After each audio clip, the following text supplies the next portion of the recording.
Hello friends, welcome back to my channel drama vibes. और आज की इस वीडियो में हम बात करने जा रहे हैं एक शॉर्ट ड्रामा बी योरसेल्फ के बारे में। इस कहानी की शुरुआत में हमें एक लड़की दिखाई जाती है, ची शाओ याओ, जो कि दिल की काफ़ी साफ़ होती है और इसलिए वो लोगों के काफ़ी काम करती है और अब ये सबसे तंग आ चुकी होती है। तो वो एक डिलीवरी प्लेस करती है एक अजीबोगरीब डिलीवरी ऐप से, और तभी वो डिलीवरी बॉय आकर उसे डिलीवरी दे भी जाता है, जिसे देखकर वो काफ़ी हैरान होती है। तभी एंट्री होती है हमारे इस ड्रामा के मेल हीरो की, जो कि है सू यांग। वो इस कंपनी का बॉस होता है और वो इन सब से कहता है कि 3 मिनट में हम मीटिंग करेंगे, सो बी प्रिपेयर्ड। जब मीटिंग चल रही होती है तब भी हमारी ची शाओ याओ कंटिन्यूसली अपनी बेड को देख रही होती है, जिसे देखकर सभी काफ़ी हैरान होते हैं और वो उसे वहाँ से निकाल देते हैं। तो वो सोचती है कि जब इन्हें काम कराना होता है तब ये मेरे पास भागे आते हैं, और जब अब इन्हें मेरी ज़रूरत नहीं है तो मुझे ऐसे निकाल दिया।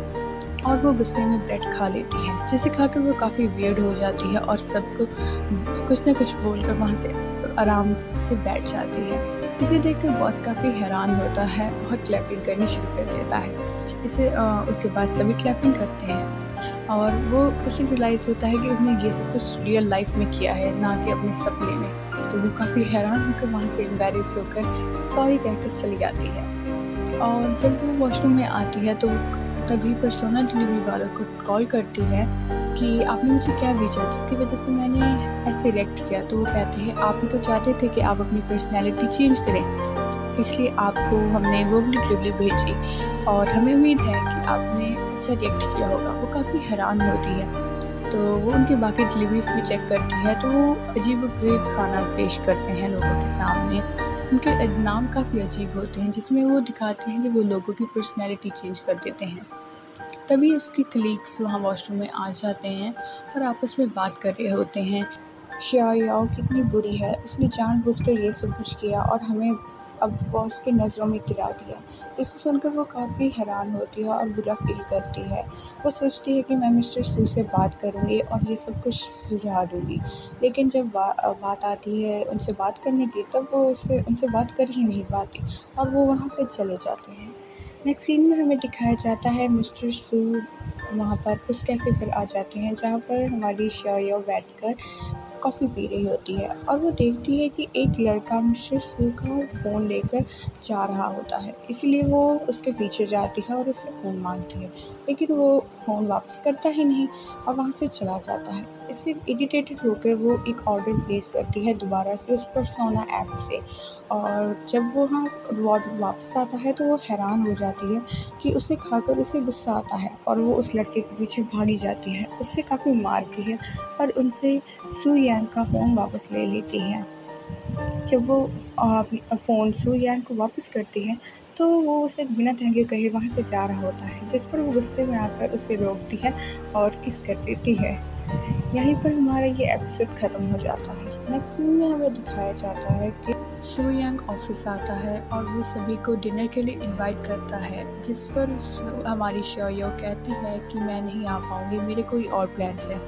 और वो सब उसे गुस्से में कहते हैं कि तुम भी चलोगे साथ में। इसके बाद हमें डिनर का सीन दिखाया जाता है। वहाँ पर सब प्लान करते हैं कि वो सू यांग को इम्प्रेस करेंगे ताकि वो उन्हें नौकरी से ना निकाले।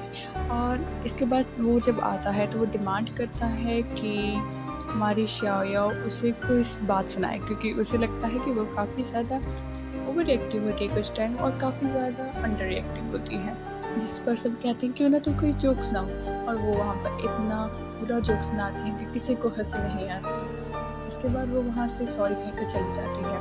बाहर जाकर वो कहती है कि मुझे लगता है मुझे एक और डिलीवरी ऑर्डर करनी ही पड़ेगी। इसके बाद वो एक सोशलाइट पर्सन बनने का ऑर्डर प्लेस करती है, जिसके बाद वो काफ़ी ज़्यादा सोशलेबल पर्सन की तरह काफ़ी अट्रैक्टिव लुक के साथ उस रूम में दोबारा एंटर करती है, जिसे देखकर सभी हैरान हो जाते हैं। और इसके बाद वो कहती है कि चलो हम एक मिस्ट्री गेम खेलते हैं। उस गेम में एट द एंड जो होती है शाओ याओ वो जीतने वाली होती है, लेकिन वो फिर भी सू यांग को जिता देती है, जिसे देखकर सू यांग काफ़ी हैरान होता है और उससे इम्प्रेस हो जाता है। उसे लगता है कि ज़रूर शाओ याओ उसे पसंद करती है। इसके बाद हमें नेक्स्ट सीन में दिखाया जाता है कि उन दोनों में बात होती है, जिसमें हमारे शाओयाओ सुयांग से कहती है कि आप तो जो भी लग रहा है वो सब मिसअंडरस्टैंडिंग है, मैं आपके तरफ कोई अट्रैक्शन वगैरह नहीं है, मैं सिर्फ इतना चाहती हूँ कि आप किसी को भी अपनी नौकरी से ना निकालें। जिस पर वो कहता है मेरा वैसे कोई इरादा नहीं था, लेकिन अब तो मैं चाहूँगा जितने लोग इस नौकरी से निकले मैं तो उससे भी ज़्यादा निकालूंगा। जिससे सुनकर वो हैरान हो जाती है। उसके बाद उसे कोई मैसेज आता है और वो वहाँ जाने की ज़िद करता है और कहता है अगर तुम चाहते हो कि मैं किसी को नौकरी से ना निकालूं तो तुम इस जगह पर चलो। वो उसे वहाँ पर लेकर जाता है। असल में वहाँ पर उसके कुछ दोस्त बैठे होते हैं जो कि ड्रिंक कर रहे होते हैं और वो कहते हैं कि इस बार भी तुम ना तो कुछ खाओगे ना ही कुछ ड्रिंक करोगे, है ना।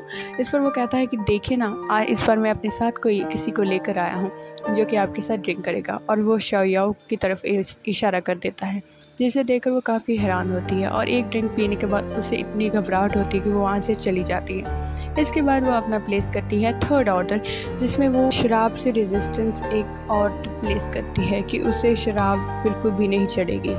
इसके बाद वो उन आदमी के साथ ड्रिंक करती है और बहुत ज़्यादा ड्रिंक करने के बाद वो दोनों आदमी पूरी तरह से मदहोश हो जाते हैं, लेकिन वो फिर भी ठीक होती है, काफ़ी हद तक स्टेबल होती है, बट स्टिल उसका हेडेक होने शुरू हो जाता है। सू यांग है वो जल्दी से एक अल्कोहल का सिप लेकर वहाँ से चला जाता है और बाहर जाकर वो हमारी शाओयाओ को संभालता हुआ कहता है कि तुम इसे कैसे कर सकते हो, और वो कहती है आप ही ने तो कहा था। वो हैरान हो जाता है और देखते देखते उसका सारा चेहरा लाल होने लगता है और वो कहती है कि ये आपके चेहरे पर एक्ने कैसे आ गए, कि इतने दाग कैसे आ गए। वो कहता है कि कुछ नहीं, मैं जस्ट एलर्जिक हूँ अल्कोहल को लेकर, और ना सिर्फ अल्कोहल में तो कई चीज़ों से एलर्जिक हो।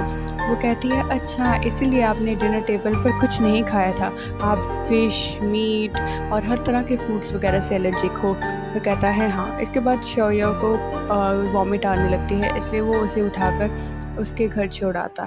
उसके बाद सभी को पता चलता है कि शाओयाओ की वजह से सू यांग ने सभी को जॉब से निकालने से मना कर दिया है और सभी को एक और चांस दिया है, जिसे सुनकर सभी जाने काफ़ी हैरान हो जाते हैं। नेक्स्ट सीन में हमें दिखाया जाता है कि वो सब अब शाओयाओ से ये एक्सपेक्ट करते हैं कि वो अब जाकर सू यांग को मनाए कि वो उससे ओवर टाइम ना कराया करे, जिस पर वो हैरान होती है कि वो मेरी बात क्यों मानेंगे, और फिर भी वो उसे ज़बरदस्ती भेज दे रहे हैं। वहाँ जाने के बाद उसे कुछ समझ नहीं आता कि वो उनसे क्या कहेगी, इसलिए वो यहाँ से भागकर आ जाती है।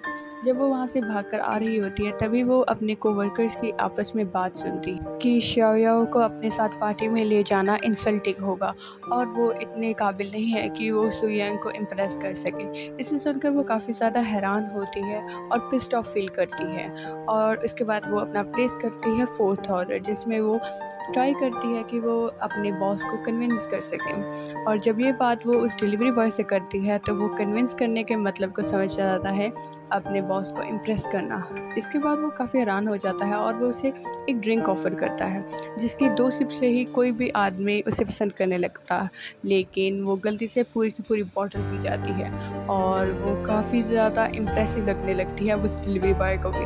और वो हैरान हो जाता है कि यार इसका यूज़ का थोड़ा बहुत कम करना चाहिए, नहीं तो ये तो लड़के मार डालेगी, और वो वहाँ से चली जाती है। इसके बाद हमें नेक्स्ट सीन में दिखाया जाता है कि बारिश पड़ रही होती है और वो बारिश में भीग रही होती है, तो वो सू यांग से रिक्वेस्ट करती है कि क्या आप मुझे अपना अम्ब्रेला दे देंगे, और सू यांग उसे अपनी कार में बिठा देता है कि कोई बात नहीं, तो मेरी कार में बैठ जाओ। वो कहती है कि नहीं नहीं इट्स ओके। वो कहता है कोई बात नहीं, बैठ जाओ, और वो उसे अपने घर ले जाता है। वहाँ पर वो उसे कहता है कि अगर तुम हॉट शावर लेना चाहती हो तो तुम ले सकती हो। तो वो कहती है आप मुझे बाथरूम का रास्ता दिखा देंगे, और जब वहाँ बाथरूम में जाते हैं तो वो उससे कहती है कि मुझसे मेरी ज़िप नहीं खोलेगी, तो प्लीज़ क्या आप मेरी हेल्प करेंगे मेरी ड्रेस की ज़िप को खोलने में। तो वो काफ़ी ज़्यादा शाय फील करता है, और इसके बाद वो सोचती है कि अब तो मैं अपने बॉस के साथ नाइट स्पेंड करके ही रहूँगी। और जब वो ये सब कुछ करने जा रही होती है तभी उसके वो ड्रिंक का असर ख़त्म हो जाता है और वो काफ़ी ज़्यादा एम्बैरेस्ड फील करती है और वो वहाँ से भागना चाहती है। जब शाओयाओ वहाँ से छुपकर भाग रही होती है तभी बॉस उसे देख लेता है और वो सू यांग से कहता है कि कल से हम डेट करेंगे ऑफिशियली। और वो हैरान हो जाती है कि क्या उसके बाद हमें नेक्स्ट सीन में दिखाया जाता है कि वो अपने घर जाती है और वो अपनी सोचती है, घर जाके सोचती है कि कोई एक रिलेशनशिप में इतना एरोगेंट कैसे हो सकता है, कि अपने आप को वो समझता क्या है। और उसे उसका हर जगह पर सू यंग दिखाई देता है, टीवी ड्रामा की स्क्रीन पर, अपने वॉशरूम में, हर जगह, और वो काफ़ी ज़्यादा इरिटेटेड फील करती है। नेक्स्ट सीन में हमें दिखाया जाता है नेक्स्ट मॉर्निंग का सीन, और वहाँ पर हमारी शाओया काफ़ी तैयार होकर खड़ी होती है। असल में सू यंग का उसको मैसेज आया था है कि तुम तैयार होकर पूरे 9 बजे खड़ी रहना, मैं तुम्हें पिक करूँगा। लेकिन उसके बाद वो जब तैयार होकर वहाँ पर खड़ी होती है तो वो कहता है कि सॉरी मैं आ नहीं सकता, मेरी मीटिंग है। वो कहता है क्यों ना तुम रेस्टोरेंट पहुँचो। वो कहती है ओके, और वो जब रेस्टोरेंट उसका वेट करती है तो वो आकर फिर से अपनी कॉल्स में बिज़ी हो जाता है। इसे देखकर वो काफ़ी हैरान होती है और वो उससे बात करने ही लगती है कि वो कहता है कि सॉरी मुझे एक मीटिंग में जाना है, क्यों ना हम कल मिलें। तो वो हैरान हो जाती है। वो कहता है कोई बात नहीं, हम रात को मिलते हैं। और वो उसके बाद उसकी रात को वेट कर रही होती है तो वो कहता है कि सॉरी हम कल सुबह मिल लेंगे, आज मैं बिज़ी हूँ। इस सब को देखकर वो काफ़ी हैरान होती है और फिर वो प्लेस करती है अपना 6th ऑर्डर, जिसमें वो एक ऐसी ऑर्डर देती है जिससे वो पूरी डोमिनेटिंग बॉस बन जाए, कि उसे लगता है कि वो बॉस है तो वो ऐसा एटीट्यूड दिखाता है तो मैं भी बॉस की तरह ही ऐसे एटीट्यूड दिखाऊँ। और इसके बाद उसकी पर्सनैलिटी फिर से पूरी तरह से चेंज हो जाती है। वो एक डोमिनेटिंग बॉस की तरह वहाँ पर जाती है जहाँ पर सू यंग मीटिंग कर रहा होता है। और वो जब बाहर निकलता है तो वो उसे कहती है तुम मेरी बात सुनो। वो कहती है कि अगर हम रिलेशनशिप में आ ही रहे हैं इसका मतलब है कि तुम्हें मुझे रिस्पेक्ट करनी होगी।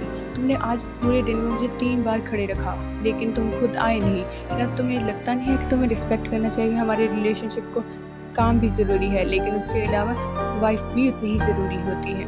पर अब वो कहता है कि मैं जानता हूँ ये सब हो सकता है पर मैंने तुमसे पहले ही कहा था कि मेरी लाइफ काफ़ी बिजी है। वो हैरान होती है। वो कहती है कोई बात नहीं, अब हम रिलेशनशिप में आ रहे हैं इसका मतलब हम हर चीज़ आधी आधी डिवाइड करेंगे। इसके बाद से जो भी काम तुम करोगे उसमें तुम आधा काम मैं तुम्हारा कर दूँगी और तुम्हारा फ़र्ज़ होगा मुझे डेट्स पर लेकर जाना और खाना खिलाना। वो कहता है, वो हैरान हो जाता है। इसके बाद वो उसे किस करती है और उसके बाद हमें दिखाया जाता है वो काफ़ी ज़्यादा हैरान हो जाता है। इसके बाद हमें रात का सीन दिखाया जाता है जहाँ पर शाओया काफ़ी ज़्यादा एम्बेरस फील कर रही होती है कि यार ये मैंने क्या किया। और तभी सू यंग का मैसेज आता है उसे कि तुमने जो कंडीशंस रखी थी कि आधा आधा काम डिवाइड करने की और डेट्स पर लेके जाने की, खाना खिलाने की, वो सब की, उन सब से मैं कन्विंस्ड हूँ और हम ऐसा ही करेंगे और कल से हम डेट करेंगे। इसके बाद सू यंग काफ़ी ज़्यादा खुश होता है लेकिन शाओया काफ़ी ज़्यादा एम्बेरस फील करती है। और यहीं पर ख़त्म होता है हमारा आज का एपिसोड। इस एपिसोड का नेक्स्ट पार्ट मैं जल्द ही रिलीज़ करूँगी इसी चैनल पर। So don't forget to subscribe to my channel and thank you so much for watching. See you, bye bye.